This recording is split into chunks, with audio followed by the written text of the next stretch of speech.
The word Machiavellian brings a lot to mind, doesn't it? It's a synonym for cunning, cruelty, and just plain ruthless ambition. We slap that label on politicians we don't trust, leaders who seem to put power way ahead of morality, and strategies that are just cold. We picture this shadowy figure whispering poison into a prince's ear, a master puppeteer pulling the strings of government. But was the man who wrote the infamous book, The Prince, really the monster his reputation makes him out to be? The real story of Machiavelli is way more complicated, more tragic, and in the end, a lot more human. To get the man, you have to get the world that made him, the brilliant, violent, and chaotic world of Renaissance Florence. This isn't just a story about a political philosopher. It's about a patriot, a diplomat, a victim of torture, and a writer whose sharpest words were forged in the fire of his own personal ruin. A man who, after losing literally everything, wrote a little book that would make him both famous and infamous for the next 500 years. So, to understand Machiavelli, don't picture him in some quiet library. You've got to drop him right into the chaos of late 15th century Italy. This wasn't a country. It was a messy patchwork of city-states, papal lands, and kingdoms, all fighting for a piece of the pie. It was a geopolitical game of chess, where your ally one day could be your enemy the next. And the threat of invasion from big players like France or Spain was always hanging in the air. And right in the middle of this storm was Florence. It was a republic, sure, but for years, it had been the personal playground of the Medici. A super-rich banking family who ruled with money and influence instead of a crown. Machiavelli grew up in this city, a place that was both the heart of the Renaissance, pumping out incredible art and ideas, and a total hotbed of political drama. Then, in 1494, when Machiavelli was 25, everything flipped. The Medici were kicked out, and Florence fell under the influence of a fiery Dominican friar named Girolamo Savonarola. This guy preached that the city was decadent and corrupt, leading to the infamous bonfire of the Vanities. But his extremism made him some powerful enemies. He ended up being executed in Florence's main square in 1498. It was from those ashes that a new Florentine republic rose up, and in this new government, full of fragile hope.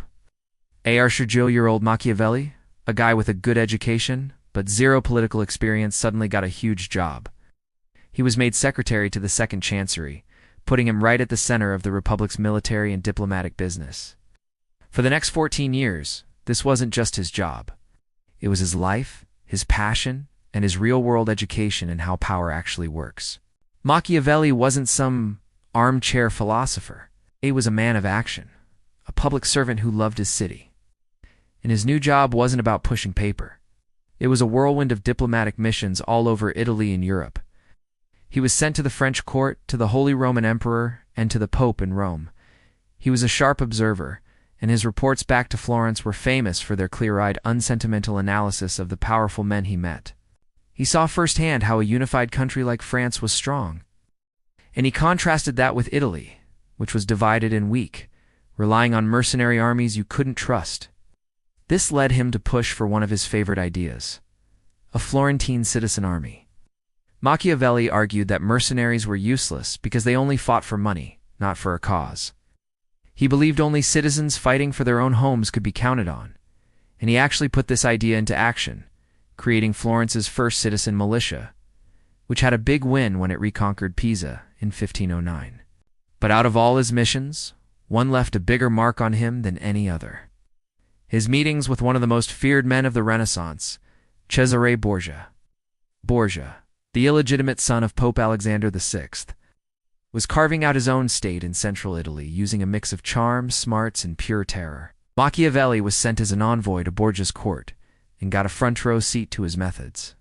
He watched as Borgia invited his own treacherous captains to a peace talk in the town of Sinigaglia, only to have them all strangled.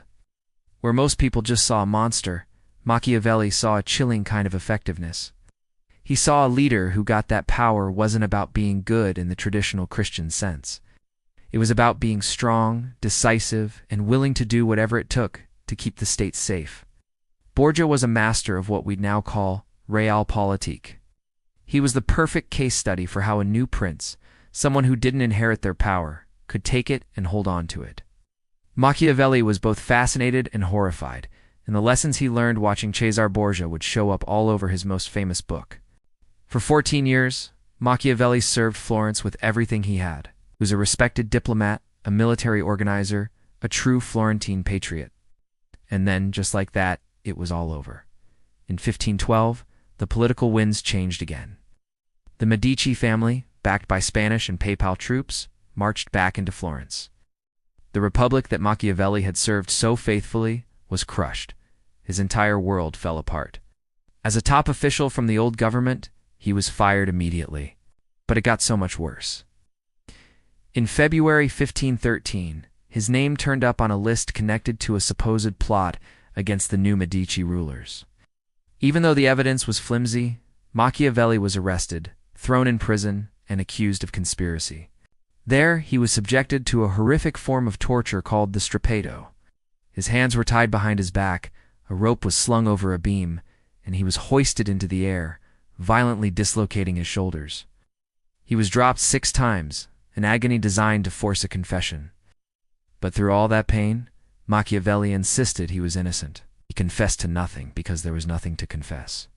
After 3 weeks of torment, he was finally released, probably as part of an amnesty celebrating one of the Medici becoming Pope Leo X. But he was a broken man. He was banned from Florence, forbidden from taking part in the political life that had been his whole identity. He was forced to move to his small family farm outside the city, which might as well have been a different planet. The fall was total. From the halls of power to a life of forced boredom, his career was dead. And it was there, in the depths of his despair, that he started to write. Life in exile was pure torture for a man like Machiavelli. His days were a miserable loop of overseeing woodcutters, setting bird traps, and playing cards with the local butcher and miller at the pub. It was a world of mud and boredom for a man who was made for the high-stakes game of politics. But in a famous letter to his friend, he described how he saved his evenings. He'd come home, take off his filthy work clothes, and put on his courtly garments, the formal robes he wore in his old life. Dressed properly, he would step into his study.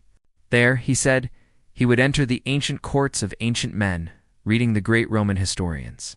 He'd have conversations with them, asking them why they did what they did, and they in their kindness answer me.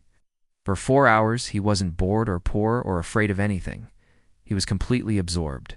Out of these nightly talks with the dead, mixed with his own bitter experience, started writing a little work he called Of Principalities. We know it today as The Prince. Written in a mad dash in 1513, The Prince wasn't some dusty philosophical text. It was a practical how-to guide and a desperate job application. He dedicated it to the new Medici ruler, Lorenzo de' Medici, hoping to prove his value and get his career back. The book was a bombshell because it completely separated politics from traditional morality. For centuries, writers had told princes to be just, merciful, and good. Machiavelli tossed all that out. He argued a ruler's main job isn't to be good, it's to be effective. He wasn't interested in what people should do, but in what they actually do. He famously wrote that if a prince can't be both loved and feared, it's much safer to be feared. Love is held by a flimsy chain of obligation that people will break whenever it suits them. But fear is held by a dread of punishment that never fails. He also introduced the ideas of and fortuna. Fortuna, or fortune, was the wild, unpredictable chaos of the world, like a raging river that could sweep everything away. But not moral virtue, but a mix of skill, guts, and strategic genius was the dams and levees a leader could build to control that river. A great prince doesn't wait for good luck, he makes his own. Fortune is a woman, he wrote in one of his most infamous lines, and it is necessary to beat her and strike her down. And this brings us to the big one. He argued that to save the state, a prince must be willing to do things that are immoral. He has to learn how not to be good. This is the root of the phrase, the end justifies the means, though he never wrote those exact words. His point was that, when it comes to the actions of a prince, you have to look at the final result. If he wins and holds his state, his methods will always be judged as honorable. That was the cold, hard lesson he'd learned from men like Cesare Borgia and from the failures of his own beloved republic. If you only read The Prince, it's easy to see how Machiavelli's name became shorthand for tyranny. The book is a playbook for a dictator. But if you stop there, you're missing half the story. Around the same time he was in exile, Machiavelli was also working on a much longer, more thoughtful book, The Discourses on Livy. While The Prince is about the rule of one man, The Discourses is a passionate defense of republics. This is where we meet the other Machiavelli, not the cynic whispering in a tyrant's ear, but the dedicated citizen who lost his republic and desperately missed it. In The Discourses, he argues that a republic is way stronger and more stable than a kingdom. He believed that the collective wisdom of the people, even if it's messy, is more reliable in the long run than the whims of one person. He held up the Roman Republic as the ultimate example of a great state, one that became powerful not by getting rid of conflict but by managing it. He thought the tension between the common people and the elites was actually a source of freedom and strength, as long as you had good laws to channel it. This is the work where he poured out his soul, complaining about the corruption of Italy and holding up the civic virtue and patriotism of the ancient Romans as the ideal. He hammers home the need for a citizen army and for laws that apply to everyone. So how do we square these two books? The one for the autocrat and the one for the republic. Some scholars say there's no contradiction at all. They argue The Prince was a special manual for a desperate situation like founding a state in total chaos, which might require a ruthless leader to get things started. But once the state is stable, a republic is the best way to go. Others think The Prince might have been satire, a book written to expose the wicked methods of tyrants by laying them bare for everyone to see a warning. Not an instruction manual, but the most common view is that Machiavelli was, above all, a political realist. He cared less about what kind of government you had and more about what worked. His ultimate goal was a strong, independent Italy, free from foreign bullies. If that took a ruthless prince, fine, but a republic was better. He was like a political doctor, diagnosing the sickness in the state and prescribing the bitter medicine he thought was necessary to cure it. Machiavelli never got the political job he so desperately craved. He was eventually allowed back into Florence and given a few small tasks by the Medici, like writing a history of the city, but he was never again at the center of the action. He died in 1527, poor and, by his own standards, a failure. The Prince wasn't even published while he was alive. When it was finally printed 5 years after his death, the reaction was immediate and explosive. By 1559, the Catholic Church had put all of his books on its index of prohibited books, calling them the work of the devil. His name became Machiavellian, an insult for anyone seen as sneaky and immoral. But you can't suppress an idea that powerful. Rulers all over Europe publicly condemned the book while secretly reading it. Thinkers from Francis Bacon to Rousseau wrestled with his arguments. He permanently changed politics by separating what is politically effective from what is morally right. He dragged politics out of the clouds of idealism and planted it firmly on the bloody, muddy ground of how people really are.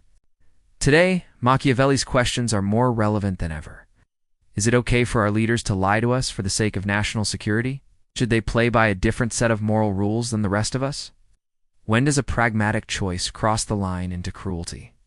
We see his dilemmas everywhere, from debates about secret surveillance to the realities of modern warfare.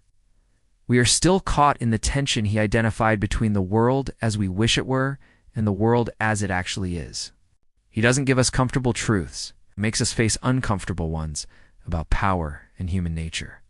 He reminds us that politics isn't a friendly debate club. It's a battlefield where good intentions aren't enough, and where survival often depends on making tough, morally messy choices. So, who was Machiavelli? Is the devil's servant, teaching evil to the powerful? Or a heartbroken patriot, a political scientist trying to figure out a brutal world to save his home? The answer is as complex as the man himself. He wasn't a monster.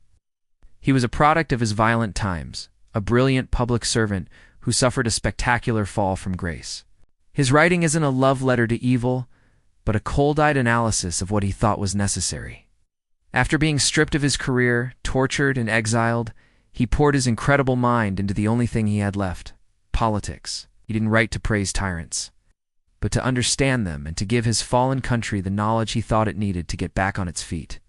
Machiavelli doesn't give us easy answers. He gives us hard questions. He holds up a mirror not just to princes, but to all of us, and forces us to ask what we're willing to do for power, for safety, and for the things we love. The sinister reputation of Machiavellianism might be what he's famous for, but his real legacy is the relentless, uncomfortable, and never-ending debate about power and morality that he kick-started 5 centuries ago.